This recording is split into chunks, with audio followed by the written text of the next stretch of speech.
பயனுறு கற்றல், meaningful learning.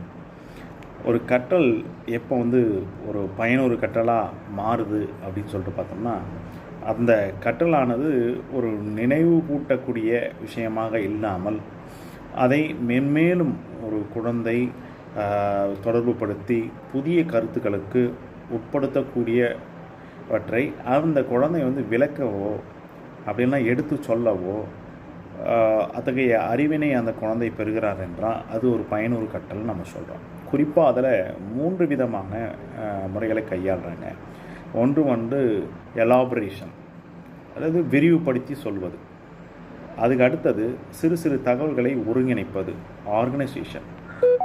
3வது நாம் கற்ற விஷயங்களை காட்சிப்படுத்துவது, விஷுவல் இமேஜரி அப்படின்வாங்க. இந்த 3ம் சேர்ந்தது தான் பயனுறு கற்றல் அப்படின்னு சொல்கிறாங்க. ஒரு குழந்தை இதை பெற்றிருக்க வேண்டும்.